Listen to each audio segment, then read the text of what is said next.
안녕하세요. 비가 내리고 있어요. 빗소리가 배경음악이 필요 없을 만큼 고즈넉하게 들리는데요. 들리시나요? 그럼 택리지 2편 이어갈게요. 조선의 행정구역은 8도로 나뉘었어요. 평안도는 중국 선양과 이웃했으며 함경도는 여진과 이웃했고 강원도는 함경도와 이어졌어요. 황해도는 평안도와 이어졌고요. 경기도는 강원도와 황해도 남쪽에 있고요. 경기도 남쪽은 충청도와 전라도이며 전라도 동쪽이 경상도예요. 조선 8도는 쓰는 말과 집의 형태, 의복 등이 달랐어요. 즉, 자연과 문화가 달랐지요. 북부는 추워서 미음자 집으로 바람을 막아야 하고, 남부는 더운 여름을 나기 위해 시원한 대청마루가 있어요. 중부는 북부와 남부의 특징을 둘 다 갖고 있는 기역자 모양이에요.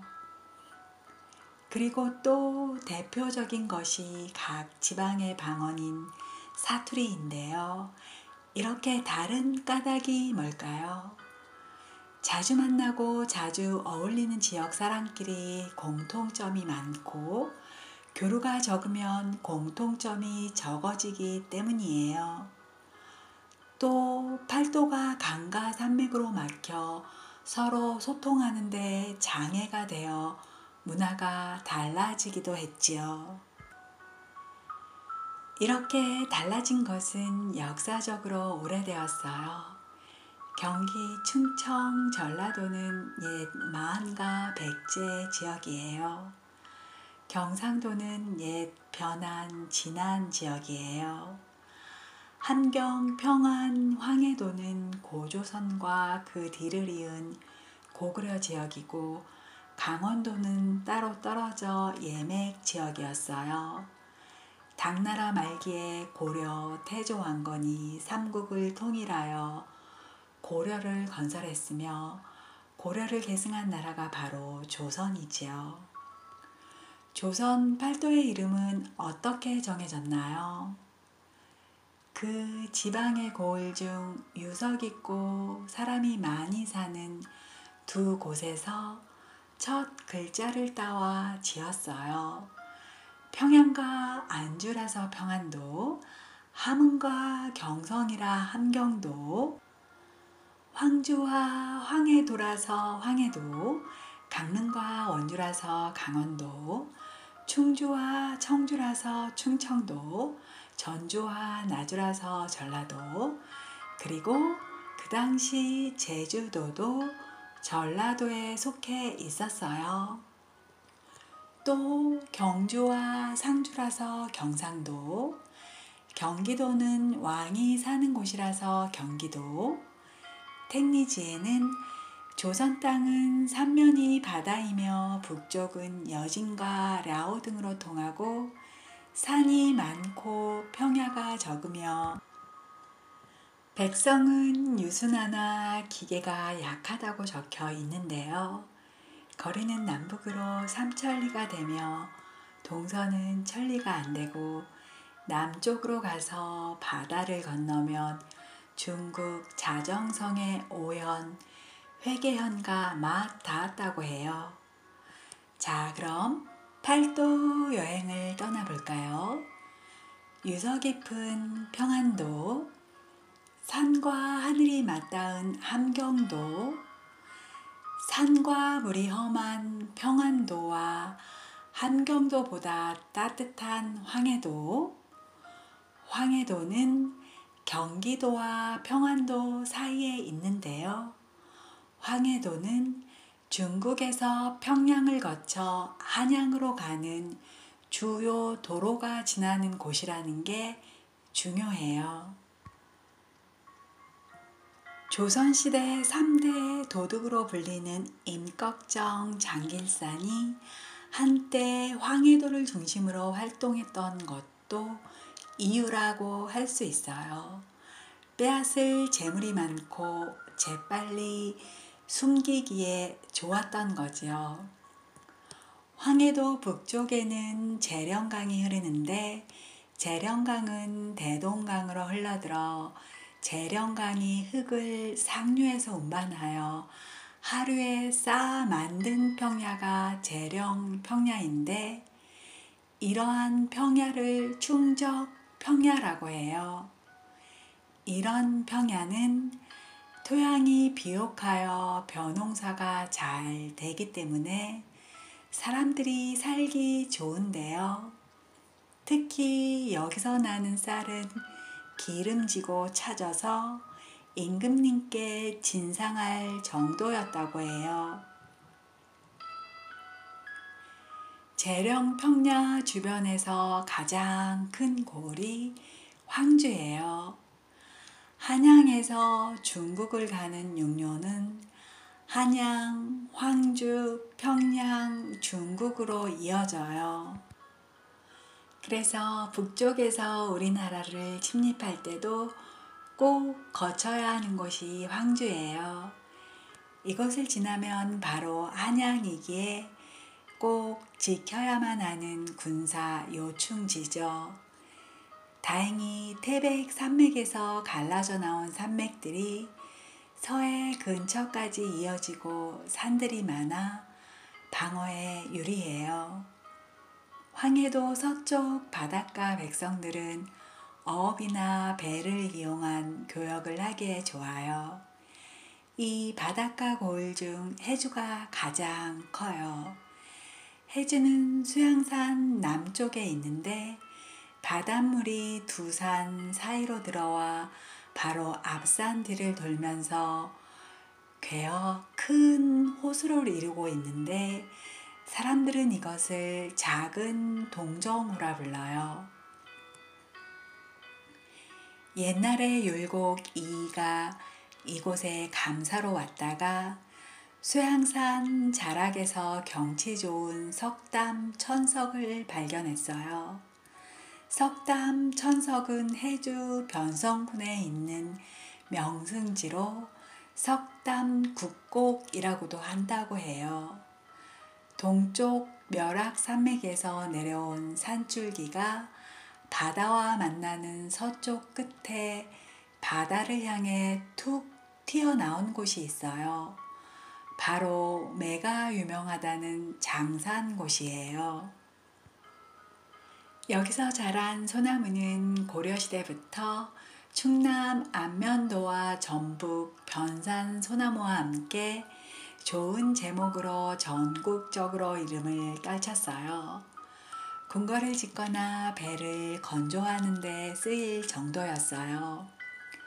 이중하는 장산곳 바닷가도 기록했는데요. 장산곳 바닷가 모래는 아주 곱고 금빛이라고 했어요.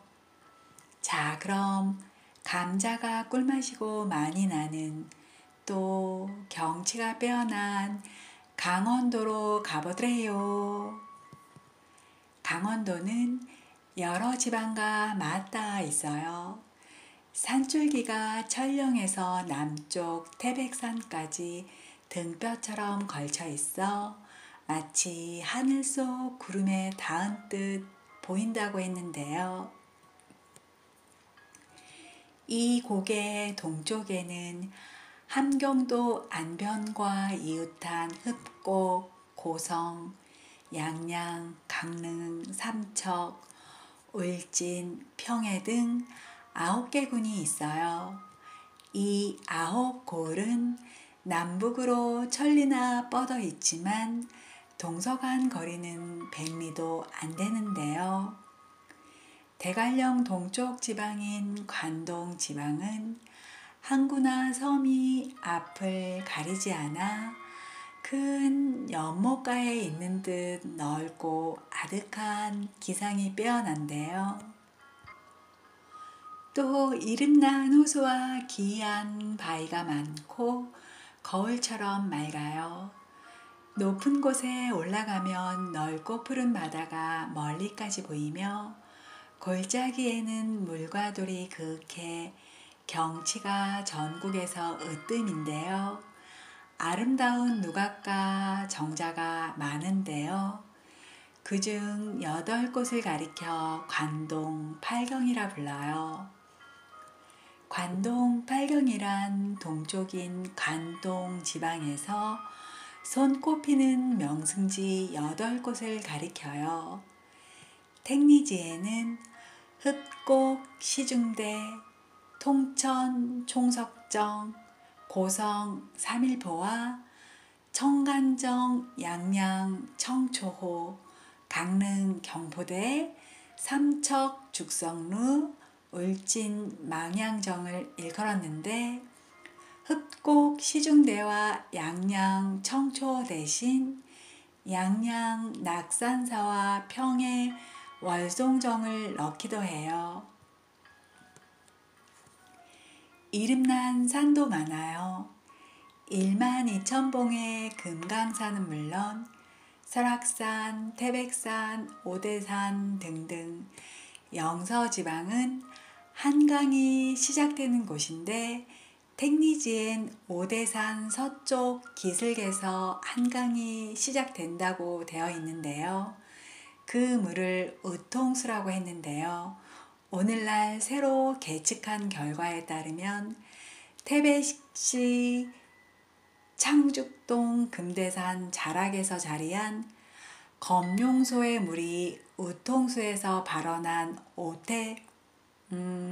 오대천보다 좀 더 긴 것으로 알려지면서 오늘날엔 검룡소가 한강의 발원지로 인식되고 있지요.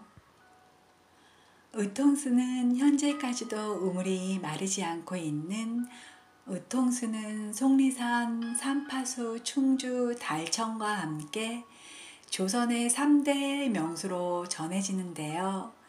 현재는 나무 덮개로 덮여 있으며 식용으로는 적합하지 않을 지경이라고 해요. 검룡소에서 솟아오르는 물의 양에 비하면 우통수에서 흐르는 물의 양은 매우 소량에 불과하다고 하는데요. 법정 탐방로가 아닌 곳에 자리하고 있어 일반인의 출입이 통제되어 왔다고 해요. 우통수는 역사와 문화적 가치에도 불구하고 제대로 보존되지 않고 방치되어 역사적 가치를 잃어간다는 지적이 제기되기도 하는데요. 평창군에서는 우통수 일원에 대하여 샘터 복원을 비롯하여 음수 체험관과 상징물을 설치하고 야생화 단지 조성 등의 사업을 추진하고 있어요. 이를 통해 우통수에 대한 역사 및 문화적인 가치를 새롭게 조명하고 체험 관광 명소로 조성하고자 한다고 했는데요. 주변에는 너와 지붕을 올려 만든 서대 연불암이 있어요. 우통수에서 흘러나온 한강은 정선 영월로 흘러가요. 영월은 어린 나이에 왕위에 올랐다가 삼촌 수양대군에게 왕위를 빼앗기고 귀양을 간 단종의 슬픈 역사를 간직한 곳이죠. 단종 묘인 장릉도 영월에 있어요. 단종이 기양한 청룡표는 삼면이 강으로 둘러싸여 있는 데다 한 면마저 험한 절벽이어서 육지 속의 섬과 같은 곳이에요. 삼촌에게 왕위를 빼앗기고 먼 곳으로 쫓겨난 단종은 얼마나 기가 막혔을까요? 그럼 3편에 우리 이어가기로 해요. 우리 곧 만나요. 좋아요, 구독은 선행입니다. 감사합니다. 3편에 곧 만나요.